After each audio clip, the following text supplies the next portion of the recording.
The wind screamed across the frozen wasteland of Valthura like a wounded animal, carrying crystals of ice that struck exposed skin with the force of tiny needles. Dax Mercer crouched behind an outcropping of blue-black stone, his thermal rifle humming with stored energy as he surveyed the aftermath of the ambush.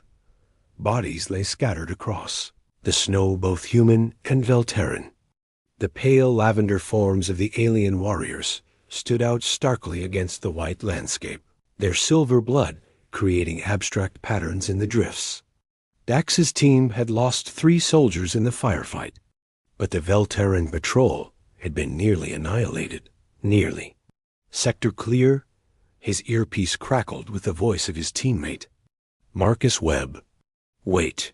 Got movement at your 2 o'clock. Single hostile appears wounded. Dax shifted his position, bringing his rifle scope to bear on the indicated location.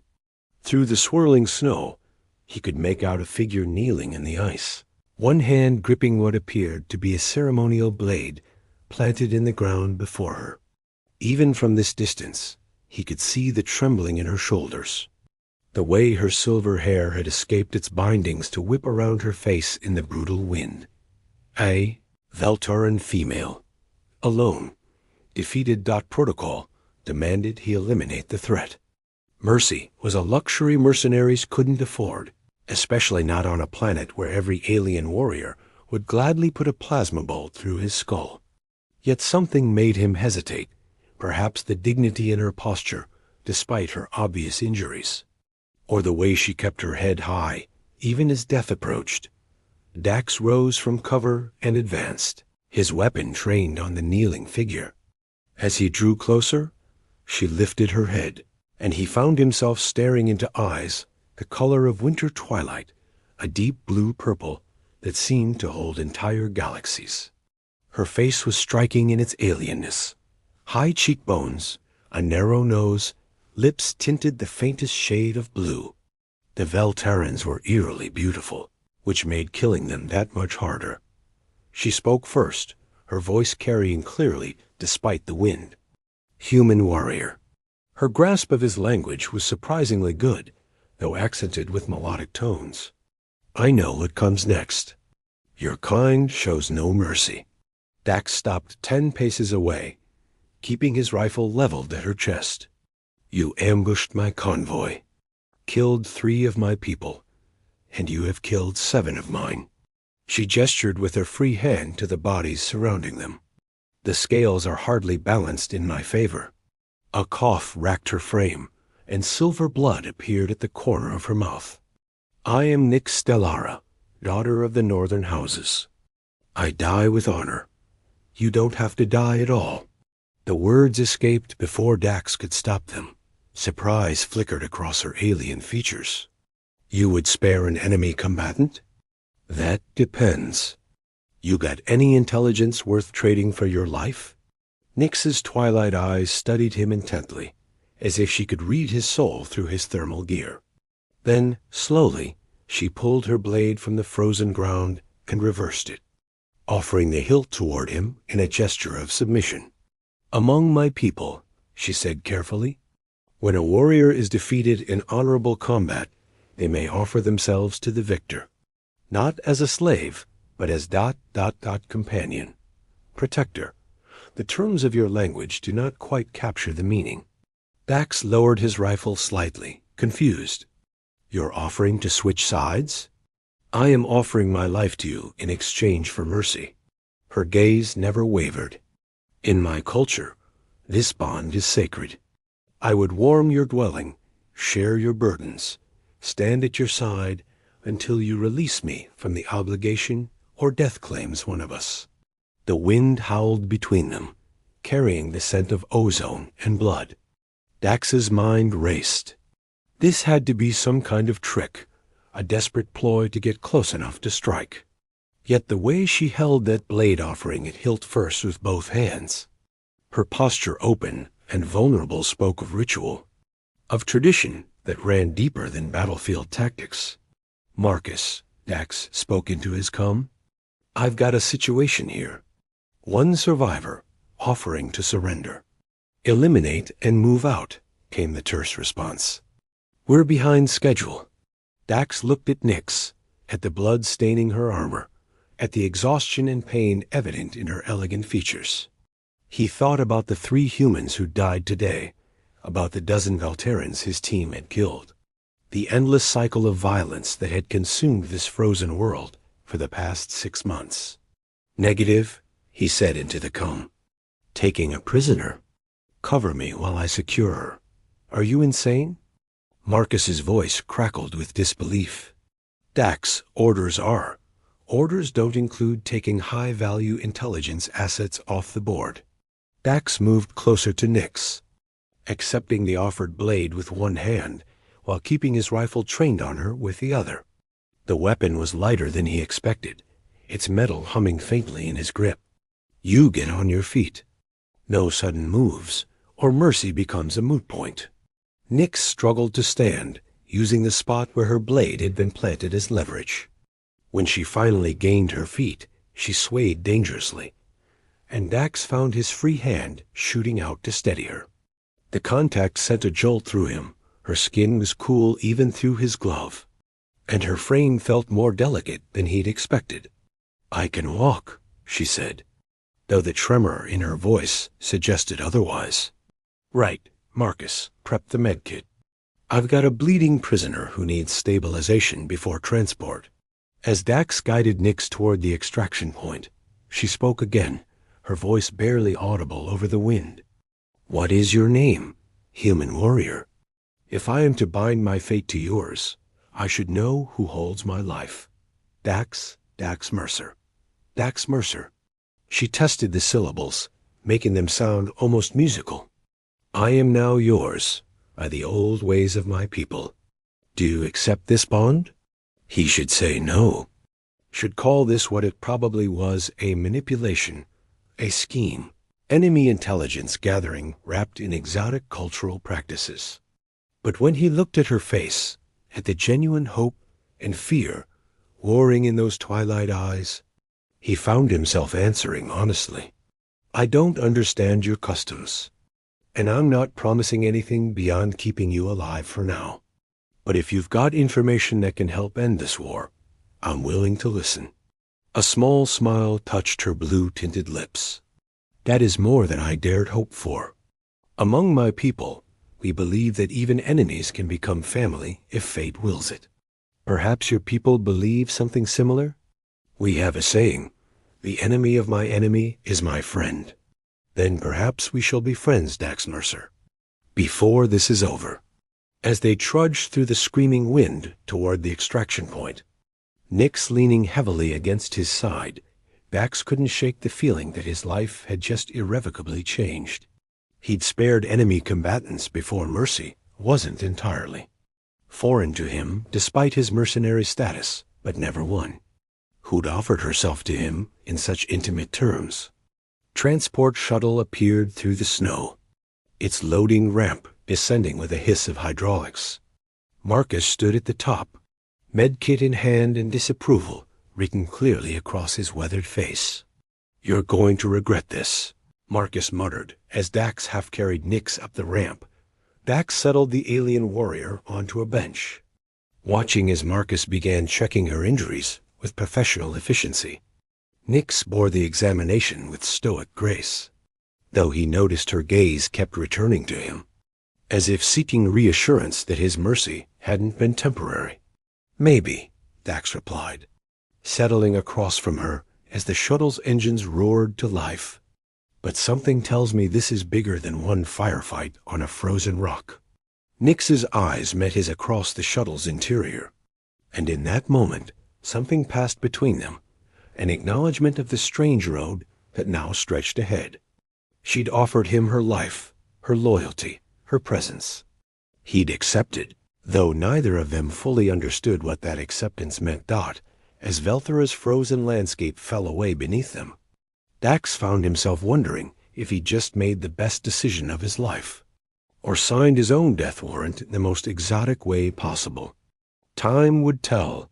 For now, he had an alien warrior who claimed to be his, and questions that needed answers before either of them could sleep soundly again. The game had changed, and Dax Mercer wasn't entirely sure he knew the rules anymore. The human outpost on Velthera was a utilitarian collection of prefabricated structures, huddled beneath a shimmering energy dome that kept the worst of the planet's weather at bay. Inside, the temperature was regulated to human comfort levels, which meant uncomfortably warm for Nyx, as she was escorted through security checkpoints, her wrists bound with electromagnetic restraints that hummed against her skin. Dax walked beside her, his presence the only thing keeping the other soldiers from treating her with outright hostility. She could feel their stares, hear their whispered comments. To them, she was the enemy, an alien who'd killed their comrades. The fact that she was alive at all seemed to offend them. "Mercer, what the hell were you thinking?" A woman with sharp features and auburn hair pulled back in a severe bun blocked their path. She wore the insignia of a medical officer, but her eyes held the calculating intelligence of someone who dealt in more than just physical wounds. "You can't just bring an enemy combatant into our base without clearance." "I had clearance from squad authority, Rena," Dax replied calmly. "And she's not just any combatant. She's offered intelligence in exchange for asylum." The woman Rena turned her scrutiny to Nyx, examining her with clinical detachment. "Is that what we're calling it? Because the reports I'm hearing suggest she offered something far more personal." Heat that had nothing to do with the outpost temperature crept up Nyx's neck. Among her people, the offering she'd made was honorable, traditional. But the way this human woman said it made it sound sordid, transactional, in ways that twisted her intentions. "The bond offering is sacred among my people," Nyx said, meeting Rena's gaze steadily. "It is not what your tone suggests." Rena's eyebrow arched. "Enlighten me, then. What exactly does this bond offering entail?" Before Nyx could answer, Dax interjected. "Can we have this conversation somewhere private? Preferably after she's been treated for her injuries?" Rena studied them both for a long moment, then nodded. "Medical Bay. Now. And Mercer? You're staying for the full briefing on Velturing cultural practices. If we're housing her, we need to understand what we're dealing with." The medical bay was mercifully cooler than the corridors, and Nyx felt some of her tension ease as Rena guided her to an examination table. The restraints were removed, and Nyx flexed her fingers, watching the silver traces of her blood flow beneath her lavender skin where the metal had chafed. "Your physiology is similar to ours," Rena observed as she began scanning Nyx with handheld medical devices. "But there are significant differences. Your body temperature runs about 8 degrees cooler. Your blood has a different oxygen-carrying mechanism, and your cardiovascular system is more efficient in cold environments. We evolved on a world of eternal winter," Nyx explained, wincing as Rena probed a deep gash along her ribs. "Heat is uncomfortable for us, intimate." Dax, leaning against the far wall with his arms crossed, frowned. "Intimate how?" Rena answered before Nyx could. "I've been studying Velteran culture since we arrived on this planet. Among their people, warmth is associated with private spaces, with closeness between individuals. Their homes are heated, but only in inner chambers meant for family or bonded pairs. Which is why," Nyx added quietly, "my offering to warm your dwelling was significant. I was offering to share that intimacy with you, Dax Mercer, to become part of your private world." Dax's expression shifted, understanding dawning in his dark eyes. "So when you said you'd warm my bed, I meant I would share your warmth, your space, your life." Nyx held his gaze. "Among my people, when a warrior is defeated, they may choose death or binding. If they choose binding, they offer themselves completely to the victor as protector, companion, confidant. The bond lasts until the victor releases them or death separates them."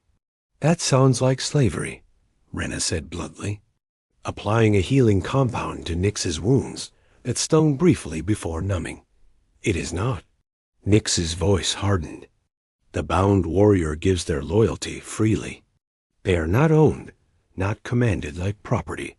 They choose to serve, and in return, they are protected, valued, integrated into the victor's life as an equal. Many such bonds become. She searched for the word, romantic partnerships.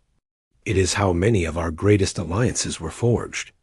Dax pushed off from the wall, moving closer.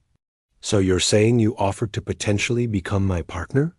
That's a hell of a thing to offer someone who just killed your squad. My squad was already dead, Nyx said softly. And I had a choice die with honor, but achieve nothing, or live, and perhaps find a way to end this senseless war. When I looked at you, I saw hesitation, mercy, things I have not seen in any warrior, human or Veltaran. Since this conflict began, Rena finished bandaging Nyx's wounds and stepped back, studying them both with keen interest. Dax, do you understand what accepting her offer means? In her culture, you've essentially agreed to a trial period for a life partnership. She be expected to stay close to you, protect you, share your space. And if the bond proves strong, it becomes permanent. Dax ran a hand through his dark hair, clearly overwhelmed. I just wanted to keep her alive long enough to get intelligence. I didn't sign up for a Veltaran wife. The word sent an unexpected pang through Nyx's chest. You may release me from the bond at any time, she said, keeping her voice level despite the sudden ache. I will not hold you to customs you did not understand. I can provide intelligence as a simple prisoner instead. That's not what Dax started, then stopped, frustration clear on his face. I just need time to process this. Take all the time you need, Rena interjected. But for now, we need to figure out where to house her. Standard detention cells seem inappropriate given the circumstances. She stays in my quarters, Dax said, surprising them both. When they stared at him, he shrugged. If she's supposedly bound to me, it makes sense. Plus, I can keep an eye on her. A small spark of hope flickered in Nyx's chest. You would honor the bond? I'm not dishonoring it, Dax clarified. But I'm not committing to anything beyond keeping you safe and listening to what you have to say. Clear? Clear? Nyx allowed herself a small smile. That is more than I expected, Dax Mercer. Dax's quarters were modest, a single room with a bed, a desk, and a small attached bathroom. But to Nyx, stepping into the space felt like entering a sanctuary. The temperature here was slightly cooler than the corridors, adjusted for Dax's preference for sleeping in cold environments, which made her feel immediately more comfortable. You can take the bed, Dax said, setting her ceremonial blade, which he'd kept on the desk. I'll take the floor. That is not necessary. Among my people, bonded pairs share sleeping space. It builds trust. When Dax's expression became guarded, Nyx quickly added, I do not mean intimately. Simply ... near each other. But I will take the floor if it makes you more comfortable. Neither of us is taking the floor. Dax grabbed a spare blanket from a storage compartment. The bed's big enough for two, and we're both adults. Just ... Stay on your side. As night fell over the outpost, not that one could tell from the eternal twilight outside, Nyx found herself lying rigidly on one side of the bed while Dax occupied the other, a careful space maintained between them. The silence stretched uncomfortably. Tell me about your world, Dax said finally. The real Velthera, not the battlefield version. Nyx rolled onto her side, facing him in the darkness. It is beautiful in ways your people might not appreciate. Cities carved from ice that glow with bioluminescent life. Crystal forests that sing when the wind passes through them. We have literature, art, music, all the things that make a civilization rich. Why are you fighting us then? Why not negotiate? Because your corporations came not as guests, but as conquerors, Nix said, unable to keep the bitterness from her voice. They saw our world as resources to extract, not a home to respect. When we protested, they hired mercenaries. She paused. No offense. None taken. I'm aware my profession isn't noble. Dax shifted, and she felt the bed move. For what it's worth, I didn't know the full story when I took this contract. They told us we were defending mining operations from hostile natives, and we were told you were invaders bent on genocide. Nix sighed. Perhaps we are both victims of those who profit from conflict. Rena mentioned you had intelligence. Something that could help end this war? Nix hesitated, then took the leap of faith. There is a third faction at work. The Frost Collective. They are not Velterran, not human. They broker weapons to both sides, supply intelligence that keeps the conflict going. They profit from our mutual destruction. Dax was quiet for a long moment. That would explain some things. Supply inconsistencies, intelligence leaks that never made sense. If we could expose them, Nix continued, prove their manipulation to both our peoples, perhaps we could forge peace. That's a big if. We'd need evidence, communication channels, financial records. I can get them. Nix moved slightly closer, drawn by the warmth radiating from his body. But I would need your help. Your access to human systems, my knowledge of Velterran networks. Together, we might actually accomplish something. She could feel his gaze on her in the darkness, could sense the war between suspicion and hope playing out in his mind. Then slowly, carefully, his hand found hers in the space between them. We'll try, he said simply. But Nix? If this is a trick, if you're playing me, I am not. She squeezed his hand, marveling at how warm his skin felt against hers. I swear on the bond between us. I seek only peace. The bond, Dax murmured. I'm still not sure what to do about that. You need do nothing yet. Let it develop naturally. Let us learn each other. Nix smiled in the darkness. Among my people, we believe the strongest bonds are those that grow slowly, like ice crystals forming into something beautiful and unbreakable. Your people are poets, Dax observed, a hint of warmth in his voice. And yours are warriors. Perhaps together we balance each other. They fell silent again, but this time the quiet was comfortable, companionable. Nix found herself drifting toward sleep, lulled by the steady sound of Dax's breathing and the warmth that seemed to envelope her, despite the cool air dot just before unconsciousness claimed her. She felt him shift closer, his body heat a comfort rather than a discomfort. And she thought that perhaps, just perhaps, the bond she'd offered in desperation might become something real after all. In the morning, they would begin their investigation. They would face suspicion, danger, and the machinations of those who profited from war. But for now, in the quiet darkness of a mercenary's quarters on a frozen alien world, a human and a Veltaran found something neither had expected. They found hope.